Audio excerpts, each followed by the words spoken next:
Hello friends, आपका स्वागत है हमारे चैनल में।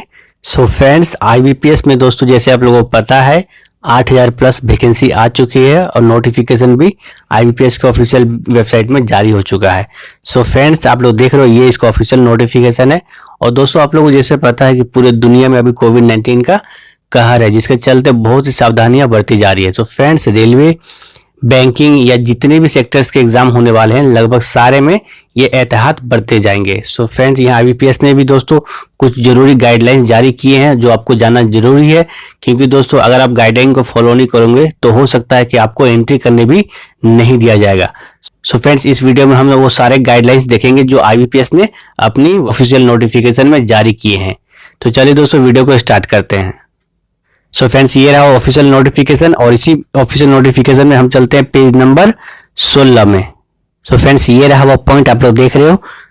सो फ्रेंड्स, यहाँ आप देख सकते हैं आइडेंटिफाई वेरिफिकेशन। सो फ्रेंड्स, इसी पॉइंट में अंदर वो सारा गाइडलाइंस जारी कर दिया है। सो फ्रेंड्स, चलिए पढ़ लेते हैं इसमें क्या क्या जरूरी गाइडलाइंस है जो आपको ध्यान रखने की जरूरत है। और दोस्तों यहाँ पॉइंट नंबर 2 में आइए और दोस्तों यहाँ से स्टार्ट है, देख सकते हैं social distancing mode conduct of exam related instruction. So friends, यहाँ पर सोशल डिस्टेंसिंग का खास ख्याल रखा जाएगा। Different reporting time will be printed for a set of candidate must report much before the reporting time to avoid crowding.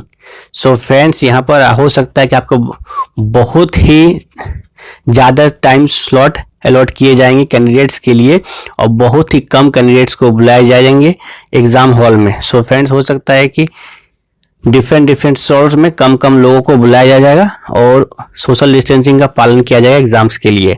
अब start करते हैं दोस्तों पॉइंट नंबर 1 से। सो फ्रेंड्स, यहाँ देखिए candidate is required to report at the exam venue strictly as per time slot mention in the admit card and और informed via SMS mail on their registered mobile number mail prior to exam date. So exam date के पहले आपको mail या message के द्वारा inform कर दिया जाएगा। It is expected that candidate strictly adhere to this time slot as entry into exam venue will be provided based upon the individual time slot only। तो इसको यह ध्यान रखिएगा दोस्तों, अपना टाइम स्लॉट के अंतर्गत आपको वहां पहुंच जाना है। Candidate should report at least 15 minute before the reporting time indicated on the call letter. So friends, call letter में आपका जो रिपोर्टिंग टाइम मेंशन रहेगा उससे 15 मिनट पहले आपको वहां पहुंचना होगा। नंबर 2 में देखते हैं तो mapping of candidate roll number and the lab number will not be displayed outside the examination venue। So friends, आप लोग जाते हो एग्जाम देने तो एग्जामिनेशन हॉल के बाहर एक बोर्ड रहता है जिसमें सारा कुछ आपका रहता है डिटेल, यानी आपका रोल नंबर, आपका कौन सा सीट है, कौन सा एग्जामिनेशन हॉल है, सो वो रहता है। लेकिन अब यहाँ नहीं रहेगा। देखिए यहाँ क्लियरली मेंशन कर दिया है displayed outside the exam venue, not displayed. ठीक है, तो इसकी ध्यान रखिएगा। But the same will be intimated to the candidate individually at the time of entry of the candidate to the exam venue and post their admit card, call letter and ID verification। So आप लोग जैसे entry करोगे आपको बताया जाएगा कि आपको कौन सा सीट में बैठना है, कौन सा हॉल में बैठना है। ठीक है, अब नंबर 3 पॉइंट में जाते हैं तो items permitted in the venue of the candidate. तो कौन कौन सा आइटम आपको ले जाना है वहां पर, जो जरूरी चीज है जिसको खासकर आपको ले जाना है, जिसके बगैर हो सकता है आपका एंट्री भी नहीं मिल सकता है। तो ये चीज आप लोग ध्यान से देखिए। The candidate will be permitted to carry only certain item with them into the venue. First, mask, आपको मास्क ले जाना है। Wearing a mask is compulsory. So आप लोग को एक मास्क ले जाना है और ध्यान रखिएगा कि आपको N95, देखिए N95 का यहाँ पर जिक्र भी किया गया है। तो देखिए यहाँ पर आप देख सकते हो N95 मास्क। तो ध्यान रखिएगा आपको N95 मास्क ही आपको ले जाना है वहां पर। ऐसा नहीं कि सिंपल सा कोई भी मास्क ले जाके तो हो सकता है आपका एंट्री भी कैंसिल कर दिया जा सकता है। नंबर B में देखिए दोस्तों, ग्लव्स, आपको हाथ में अपना ग्लव्स भी ले जाना है। उसके बाद नंबर C में पर्सनल ट्रांसपेरेंट वाटर बोतल। तो आप लोग पीने का पानी भी अपने साथ ले जाना है जो कि पूरी ट्रांसपेरेंट हो। ऐसा नहीं कि ऊपर से कोई कवर रहता है तो उस सारा कवर को आपको हटा के ले जाना है। वहाँ पानी की सुविधा भी नहीं रहेगी तो आपको पानी की बोतल भी ले जाना है साथ ही साथ। उसके बाद नंबर D में पर्सनल हैंड सैनिटाइजर 50 ml। सो आपसे एक छोटा सा हैंड सैनिटाइजर ले जाइएगा 50 ml का। उसके बाद एक सिंपल पेन, आपको पेन ले आना है। उसके बाद नंबर F में एग्जाम रिलेटेड डॉक्यूमेंट, जैसे आपका कॉल लेटर हो गया, एडमिट कार्ड हो गया, आईडी कार्ड हो गया original, photo copy of ID card etcetera. तो ये सारा कुछ आपको ले जाना है वहां पर। नंबर G में देखिए दोस्तों, तो call letter admit card should be brought with the photo copy of photo ID staple with it. तो आप लोग को अपना जो जेरोक्स या कॉल लेटर के साथ अपने से स्टेपल करके घर ले जाइएगा, वहां पर स्टेपलर की सुविधा भी नहीं रह सकती है। उसके बाद ID same as photocopy is also to be brought for verification. तो आप लोग को वेरिफिकेशन के लिए सेम आईडी भी ले जाना है original. The name on the ID and on the call letter admit card should be exactly the same. So आप लोग का सेम आईडी में जैसा नाम है वैसे ही जेरोक्स में भी आपका नाम होना चाहिए, एडमिट कार्ड में भी सेम नाम होना चाहिए। नंबर H में दोस्तों देखिए, in case of scribe candidate scribe form duly filled and signed with photograph affixed. अगर आप दिव्यांग कैंडिडेट हो और स्क्राइब ले जा रहे हो तो इन दैट केस आपका जो फोटोग्राफ है वो स्क्राइब फॉर्म में फुल्ली एफिक्स्ड होना चाहिए। ठीक है। नंबर 4 में देखिए दोस्तों, the candidate should not share any of the personal belonging material with anyone. So आप लोग कैंडिडेट्स के आपस में कुछ शेयर नहीं करना है। नंबर 5 पॉइंट में देखिए, तो candidate should maintain safe social distance with one another. आप लोग सोशल डिस्टेंसिंग का पालन करना है। नंबर 6 में देखिए, तो candidate should stand in the row as per instruction provided at the venue. तो आप लोग को ये चीज फॉलो करना है। नंबर 7 में देखिए, if candidate is availing the scribe then scribe also should bring their own gloves N95 mask, sanitizer and water bottle. Wearing a mask is compulsory. Both candidate and scribe will required to be wearing N95 mask. तो अगर आप scribe ले जा रहे हो तो ये चीज का ध्यान रखिएगा, N95 मास्क ले जाना है और सैनिटाइजर का बोतल ले जाना है। और जो स्क्राइब है उसका अलग से सब कुछ होना चाहिए। ऐसा नहीं कि आपका स्क्राइब है तो एक ही सैनिटाइजर बोतल से आप लोग काम चल जाएगा, तो ऐसा नहीं फ्रेंड्स। ऐसा कीजिएगा तो हो सकता है रिजेक्ट भी कर दिया जाएगा। नंबर 8 में देखिए, तो candidate must have Aarogya Setu app install on the mobile phone.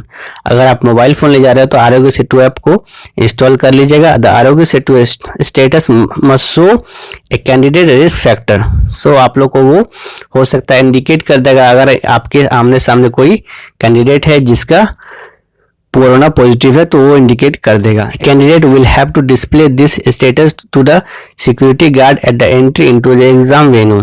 सो आप लोग को वो स्टेटस दिखाना होगा कि आप कोरोना पॉजिटिव हो या नहीं हो आपके मोबाइल में। In case a candidate does not have a smartphone, अगर आपके पास स्मार्टफोन नहीं है, he she will have to bring in a sign declaration to this effect declaration from provided in annexure 4। So friend annexure 4 पे आपको दिखा देंगे हम बाद में।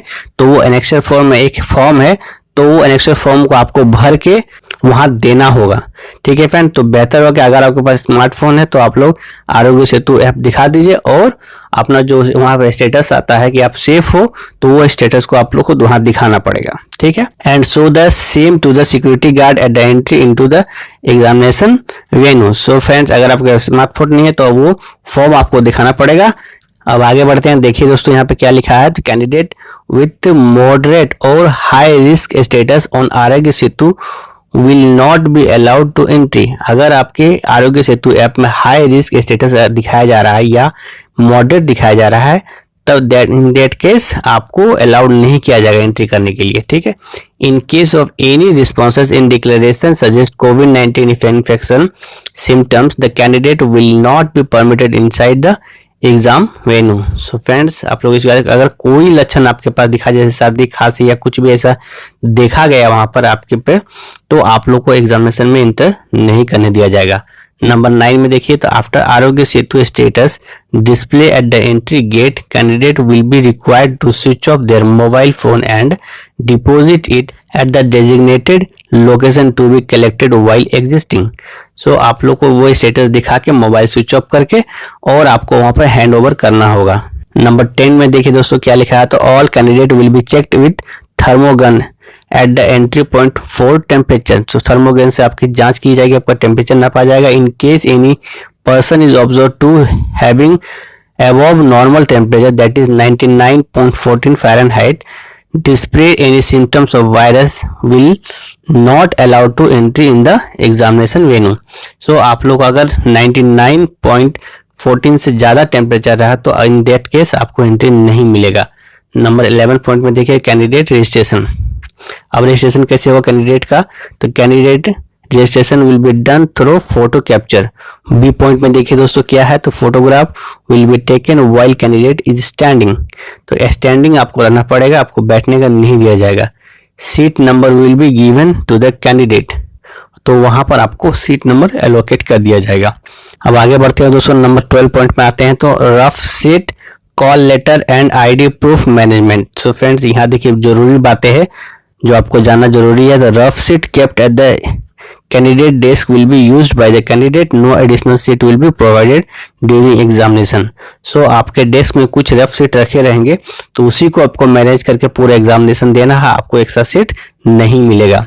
Candidate must follow the instruction related to the dropping the call letter with ID proof copy in the boxes provided in the exit of the lab while leaving or at the designated plate.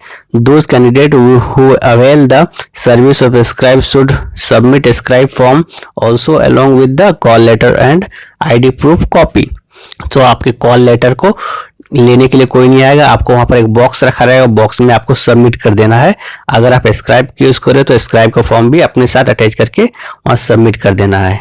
अब आगे देखते हैं दोस्तों, number 13 point में देखिए क्या लिखा हुआ, तो पोस्ट एग्जामिनेशन कंट्रोल।